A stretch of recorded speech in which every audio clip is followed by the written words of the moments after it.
Hi, I'm Jan Eber, and I'm Ricky Eber's mom. And I'm Rich Eber, and I'm Ricky Eber's dad.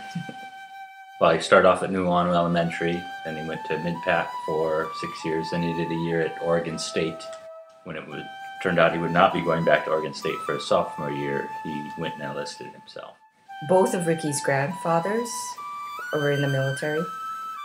He knew that the Marines was what he wanted to do. I guess I feel proud that he's doing this. Very proud that he's doing that. But also, it's scary because you don't know what could happen.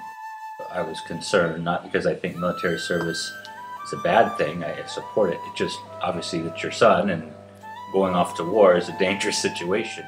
As parents, you just have to, accept it and then support your child. Jan Eber, who I like to call Auntie Jan, has worked with my mom at the Nature Conservancy of Hawaii since 2001. Her son Ricky and her nephew Matthew are both Marines serving in Afghanistan. In my family, both my grandfather and my father had military careers in the United States Air Force. Next year, I will be attending the United States Air Force Academy and will eventually join the military myself. Even though I will be participating in the Air Force, and Ricky and Matthew are Marines, I have the utmost respect for the armed forces and would like to thank them for all the hard work they do. So I started thinking, what can I do to help soldiers like Ricky while they are away? How can I serve the men and women who I aspire to be? What can I do to support our troops serving overseas? I called my project Treats for Our Troops. I would send care packages to 2 squadrons of Marines serving in Afghanistan, Corporal Ricky Eber's 15-man squadron and Corporal Matthew Johnson's 13-man squadron. My journey began at where else but Costco. Using money I had made through my summer jobs, I bought large packages of snacks that would last the journey to Afghanistan, and taste good too. My gymnastics team also donated numerous dry cup noodles for me to send in the packages. After buying all the snacks, I divided them equally and put them in large Ziploc bags.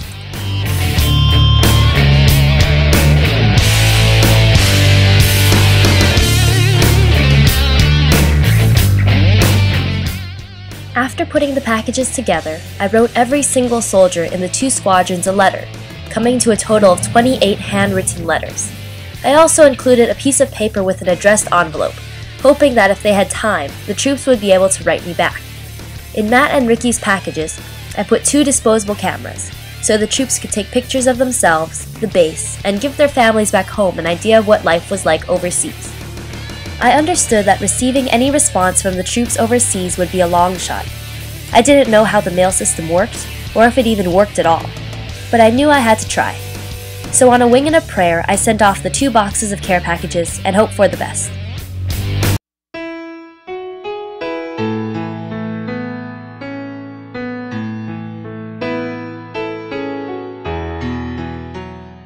Before corresponding with Ricky, I didn't realize how scarce some resources are overseas, having little to no access to the goods and services available in the United States. Ricky can only use the computer once a week, and very few men receive mail, snacks, or reminders from home. My squad is what we call the ETT squad, the Embedded Training Team. We basically do everything with the local Afghan army here. On my level, we train them to shoot, move, and outperform the insurgents they are likely to face out here, as well as just trying to make them better soldiers. At my boss's level, they train the Afghan leadership on logistics, supply systems, and overall decision-making skills to improve on their very minimal army efficiency. I'm the squad radio operator, so I get to carry the big radio everywhere we go. Not so cool.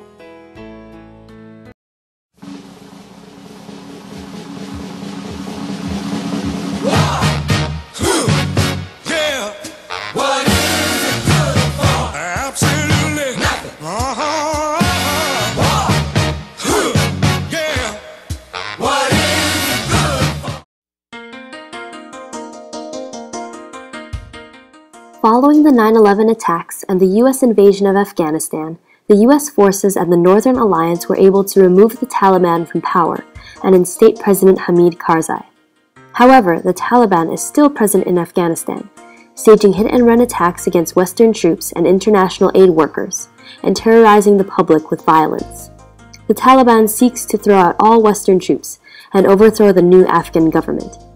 Since then, the US forces in Afghanistan aim to capture and kill the remaining Taliban and Al-Qaeda forces, while providing security for civilians, overseeing reconstruction, and restricting the opium trade.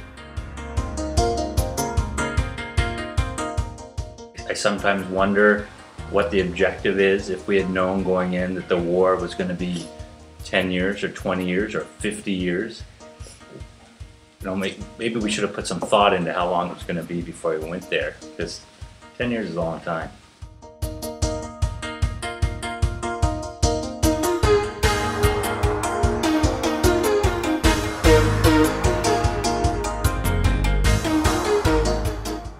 The US government is starting to believe the opportunity cost for the war in Afghanistan is far too high.